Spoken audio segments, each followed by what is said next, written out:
सोचिए अगर भुवन बाम ने वाइस की जगह एजुकेशन चैनल खोला होता, रुराटी ने एजुकेशन की जगह टेक का चैनल खोला होता और टेक्निकल गुरुजी ने वाइस का चैनल बनाया होता, क्या लगता है आज ये लोग उतने सक्सेसफुल हो पाते जितना ये लोग आज है? ऑब्वियस आंसर है नहीं। लेकिन ये सारे आज दुनिया के सबसे बड़े क्रिएटर्स में काउंट होते हैं क्योंकि इन्होंने अपने लिए सही नीश चूज की थी। पर आप लोग पूरी तरह से कंफ्यूज है कि मैं क्या नीश चूज करूं, क्या ट्रेंडिंग नीश में जाऊं या फिर जहां पैसा ज्यादा मिल रहा है वहां पे जाऊं, या फिर मुझे जो आता है वो करूं, और अगर मुझे कुछ नहीं आता तो मैं क्या करूं? आज की वीडियो में मैं आपको यही बताने वाला हूं कि अपनी नीश किस तरह चूज करनी है जो कि आपको एक्चुअल में सक्सेसफुल बनाएगी। टेक्निकल गुरुजी गैजेट रिव्यू और भुवन बाम वाइस इसलिए बनाते हैं क्योंकि ये उनका पैशन है। जब ये लोग सक्सेसफुल नहीं थे तब से ये लोग इस फील्ड में काम कर रहे हैं। अब इससे पहले आप लोग ये कहें कि आपका कोई पैशन नहीं है, मैं आपको बता दूं आप गलत हो। हर इंसान का एक पैशन होता है, बस उसको ढूंढना आना चाहिए। सोचिए अगर आपके पास दुनिया का सारा पैसा होता, अनलिमिटेड टाइम होता और कोई रिस्पॉन्सिबिलिटी नहीं होती तो आप क्या करते? आपका जो भी आंसर है वही आपका रियल इंटरेस्ट है। और अगर आपके पास कोई आंसर नहीं है तो ये देखिए कि आप खाली टाइम में क्या करते हैं, या फिर अपने डेली लाइफ में ऐसा कौन सा काम करते हैं जो सबसे ज्यादा टाइम कंज्यूम करता है। ये चीज मूवी देखना, वॉक पे जाना, ओवर थिंकिंग जैसी छोटी चीजें भी हो सकती है, और यही चीजें आपके सक्सेस की चाबी भी हो सकती है। आज के टाइम पे हर चीज पे कंटेंट बनाया जा सकता है और उसे मोनेटाइज भी किया जा सकता है। अब आपका जो भी पैशन, इंटरेस्ट या हॉबी है, आप उसकी एक लिस्ट बना लीजिए। अगर ये लिस्ट लंबी है तो कोई प्रॉब्लम की बात नहीं है, बल्कि और भी ज्यादा फायदा है। अब मैंने पैशन ढूंढने पे इतना फोकस क्यों किया है इसका आंसर मैं लास्ट में दूंगा। तब तक हम चलते हैं अगले पॉइंट पे। अब आपके पास कई सारी चीजें होंगी जिसमें आपका इंटरेस्ट है या फिर जिसकी आपको थोड़ी सी नॉलेज है, लेकिन हम इन सारी चीजों पे अपना चैनल नहीं बना सकते, इसलिए हम लोग इसे और ज्यादा नैरो डाउन करेंगे। आपको ये पता करना है कि जो आपका इंटरेस्ट है उसके लिए कोई मार्केट अवेलेबल है या नहीं, और अगर नहीं है तो किस तरह उसको क्रिएट किया जा सकता है। इजी लैंग्वेज में समझाऊं तो मान लीजिए आपका इंटरेस्ट मूवी देखने में है और आप अच्छे से जानते हैं कि आपके आसपास जितने लोग हैं आप उन सबसे ज्यादा मूवीज देखते हैं, तो आपको मूवी मार्केट को थोड़ा सा एक्सप्लोर करना है। आपको देखना है कि मूवी से रिलेटेड किस किस चीजों की डिमांड है और क्या चीजें ट्रेंडिंग पे चल रही है। फॉर एग्जाम्पल मूवी से related summaries, recommendations, reviews, reactions, इन सब चीजों की डिमांड है, तो आप इसमें से कुछ भी अपने इंटरेस्ट के अकॉर्डिंग चूज कर सकते हैं। और जिन चीजों की डिमांड नहीं है उनकी डिमांड बनाई जा सकती है। फॉर एग्जाम्पल अब मूवी रिलीज होते टाइम किसी को नहीं जानना कि मूवी में क्या गलतियां है, लेकिन किसी के अंदर अगर कमियां निकालने का टैलेंट है तो उसने उस चीज को यूज किया और कंटेंट बनाया जिसको लोगों ने कंज्यूम भी किया। अब ये तो आप तब कर सकते हैं जब आपके पास ऑलरेडी एक एग्जिस्टिंग मार्केट हो, लेकिन जब आपके पास ऐसा कुछ ना हो तो आप क्या करेंगे? आपको अपने कंटेंट के लिए एक सुटेबल मार्केट देखनी है जिसके साथ आप ब्लेंड कर सके लेकिन फिर भी आपकी यूनिकनेस बनी रहे। फॉर एग्जाम्पल मैंने कहा था कि ओवरथिंकिंग अगर किसी का पैशन है तो उस पर भी कंटेंट बनाया जा सकता है, और इसका एग्जाम्पल ये रहा। If I weigh 99 pounds and eat a pound of nachos, am I 1% nacho? What? If you drop soap on the floor, is the floor clean or is the soap dirty? Dude, what are you talking about? Apple made a car.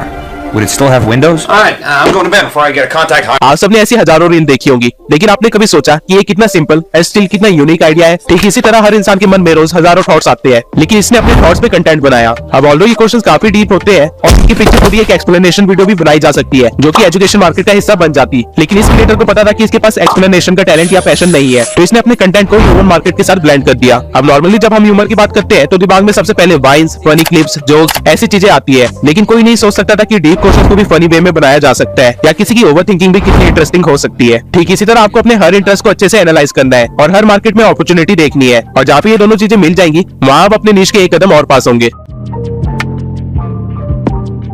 अब हर चीज जिसकी market में demand है जरूरी नहीं कि उसकी value भी उतनी हो। नीश डिसाइड करते टाइम मनी हमेशा एक इंपॉर्टेंट फैक्टर रहेगा, लेकिन सिर्फ मनी के बेसिस पे अगर आप नीश डिसाइड करेंगे तो आपका फेल होना गारंटीड है। और रीजन आपकी वीडियो नहीं होगी बल्कि आपका माइंड होगा, क्योंकि जो चीज आप सिर्फ पैसों के लिए करते हैं उसे आप एज ए जॉब करते हैं, और अगर आपने यूट्यूब को एज ए जॉब किया तो कभी ना कभी आप फ्रस्ट्रेट होकर इसे छोड़ने की कोशिश करेंगे या फिर नीश चेंज करते रह जाएंगे। यूट्यूब एक बिजनेस है ना कि जॉब, और बिजनेस हमेशा वही करना चाहिए जो आता हो, ना कि वो जो दिखने में अच्छा हो। यूट्यूब की हर नीश की वैल्यू अलग है, अगर मैं इनको सीक्वेंस में लगाऊं तो ये कुछ ऐसा बनेगा। अब मार्केट एनालिसिस के बाद आपको ये देखना है कि आप अपनी नीश से कितना जनरेट कर पाएंगे। अब आपको एक एग्जैक्ट नंबर तब तक पता नहीं चलेगा जब तक आपका चैनल मोनेटाइज नहीं हो जाता, लेकिन आप एक अप्रॉक्स लेके चल सकते हैं जहाँ पे आप इस लिस्ट की मदद से और स्पॉन्सरशिप को ऐड करके खुद की एक लिस्ट तैयार कर सकते हैं। फॉर एग्जाम्पल एनिमेशन नीश में व्यूज तो बहुत आते हैं लेकिन यूट्यूब से पैसे बहुत कम मिलते हैं, पर इसकी स्पॉन्सरशिप में और कंटेंट क्रिएशन के वर्क में लाखों जनरेट किए जा सकते हैं। वही फाइनेंस में व्यूज तो कम आते हैं लेकिन यूट्यूब से पैसे बहुत ज्यादा मिलते हैं और स्पॉन्सरशिप भी बहुत ज्यादा मिलती है। और ठीक इसी तरह टेक नीश में व्यूज मॉडरेट होते हैं और पैसे भी ठीक ठाक मिलते हैं और स्पॉन्सरशिप कम मिलते हैं। अब जैसे हमने पहले मूवी नीश को डिसाइड किया था, जहाँ मैंने मार्केट एनालिसिस करने के बाद मूवी समरीज पे वीडियो बनाने का सोचा, लेकिन मूवी नीश एंटरटेनमेंट में आती है जिसकी अर्निंग बहुत ही कम है और इस नीश के लिए स्पॉन्सर भी ज्यादा नहीं है, तो मैं इस नीश पे चैनल नहीं बनाऊंगा और दोबारा से स्टेप 1 पे जाऊंगा और एक नए इंटरेस्ट के मार्केट एनालिसिस करने के बाद आगे बढ़ूंगा। अब इन तीनों पैरामीटर्स के अंदर जो भी चीजें बच जाती है आप उसे एज ए नीश चूज कर सकते हो। लेट्स अज्यूम आपने प्रीवियस सारे पॉइंट्स को फॉलो कर लिया और आपका कंक्लूजन निकला कि आप हेल्थ एंड फिटनेस से रिलेटेड चैनल खोलेंगे जहाँ पे आप एक्सरसाइजेस बताएंगे, लेकिन अब सोचिए कि क्या आप ये काम अगले 5 साल तक कर सकते हैं? क्या 5 साल बाद भी आप अपने ऑडियंस को कुछ यूनिक प्रोवाइड कर पाएंगे? बेसिकली हम 6 मसल्स को ट्रेन करते हैं। अगर आप 6 मसल्स के लिए 10 अलग अलग एक्सरसाइजेस भी बताएंगे, वो भी 10 अलग अलग वीडियोस में, और मान लेते हैं कि थोड़े चेंजेस करने के बाद आप इसे रिपीट भी कर लेते हैं, तो भी आप सिर्फ 120 वीडियोस ही बना पाएंगे, जो कि आप आराम से 1.5 साल के अंदर कवर कर लेंगे। फिर आप क्या करेंगे? क्योंकि दोबारा कंटेंट रिपीट करने के बाद चैनल डेड हो जाएगा। अब इस टाइम पे आपको अपने चैनल का नीश चेंज करके एक ब्लॉग चैनल बनाना पड़ जाएगा। और ठीक इसी तरह जहां आपने चैनल स्टार्ट करने के टाइम सोचा था कि सिर्फ 1-2 घंटे एक्सरसाइज करके रिकॉर्ड करके वीडियो डाल दूंगा, अब आपको पूरा दिन कैमरे के सामने रहना पड़ेगा। और हो सकता है कि ये चीज आपको लंबे टाइम तक पसंद ना आए, क्योंकि हम सब में से हर कोई इतना ज्यादा सोशल नहीं है। और वही दूसरी साइड, जिसने मूवी समरी पे चैनल खोला होगा, वो 10 साल बाद भी यूनिक वीडियोस डाल सकता है। तो फिटनेस में पैसे तो ज्यादा है, जो कि आप 2 साल तक अच्छे खासा अर्न भी करेंगे, लेकिन फिर कंगाल होने लग जाएंगे। वही एंटरटेनमेंट नीश वाला 2 साल बाद भी अपना वीडियो डालता रहेगा और अगले 8 साल और काम करेगा, जिसकी वजह से अगले 8 साल वो और भी ज्यादा अर्न करेगा, जब आप कुछ नहीं कर रहे होंगे। इसलिए स्टार्टिंग में नीश डिसाइड करते टाइम उसको एज अ 5 ईयर प्लान सोचना, और जरूरत पड़ने पे आप इस नीश को किस तरह कन्वर्ट कर सकते हैं, ये भी ध्यान में रखना। और नीश कन्वर्ट करने के बाद वो चीज आपके लिए सुटेबल है भी या नहीं, इस चीज को अपना टॉप फैक्टर हमेशा रखना।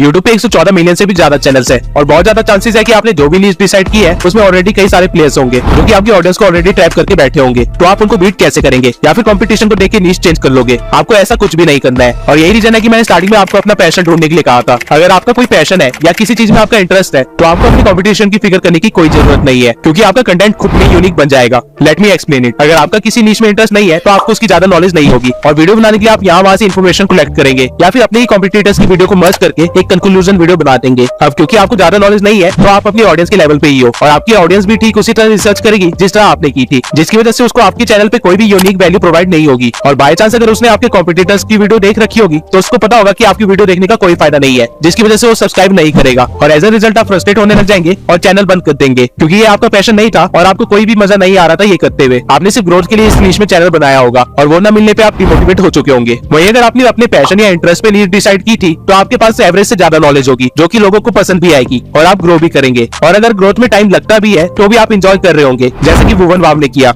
और इसका एक लाइव एग्जांपल आपके सामने मैं ही हूँ। मेरे से पहले ही मेरी नीश में कई सारे क्रिएटर्स हैं जो मिलियन सब्सक्राइबर्स के साथ बैठे हुए हैं, और कई सारे क्रिएटर्स प्रेजेंट में मेरे से कई ज्यादा आगे हैं, लेकिन स्टिल आप लोग मेरी वीडियो देखते हैं, क्योंकि मेरा इस नीश में इंटरेस्ट है, और मेरे पास यूनिक वे है अपनी नॉलेज प्रोवाइड करने का। और इसके अलावा मुझे वीडियोस बनाने में मजा भी आता है, इसलिए अगर मुझे व्यूज कम भी आ रहे होते, तब भी मैं इसी एक्साइटमेंट और वैल्यू के साथ वीडियो बना रहा होता। आपको कॉम्पिटिटर की फिक्र सिर्फ तब करनी चाहिए जब आप किसी को एक्जैक्टली कॉपी कर रहे हो। अगर आपका थोड़ा सा भी किसी कंटेंट में अपना स्टाइल है, तो आपको कॉम्पिटिटर से कोई फर्क नहीं पड़ेगा। अब मैंने शॉर्ट टर्म से लेकर लॉन्ग टर्म तक वो सारे फैक्टर्स कवर कर लिए हैं जो आपको ध्यान में रखने चाहिए अपनी नीश डिसाइड करते टाइम। लेकिन स्टिल अगर आपको कंफ्यूजन है या आपको कोई सजेशन चाहिए, तो आप मेरी इस वीडियो को देख सकते हैं, जिसमें मैंने 25 फेसलेस नीशेस बताए हैं जो कि अच्छी खासी अर्निंग भी करते हैं। और इसी के साथ हमारी YouTube सीरीज की पहली वीडियो कंप्लीट होती है। आगे और भी अमेजिंग वीडियोस आने वाली है, जहां मैं टॉपिक सर्च करने से लेके एडिटिंग और मोनेटाइजेशन तक सारी चीजों को कवर करने वाला हूं। तो बेल नोटिफिकेशन ऑन कर लेना, ताकि आप कोई भी वीडियो स्किप ना करो।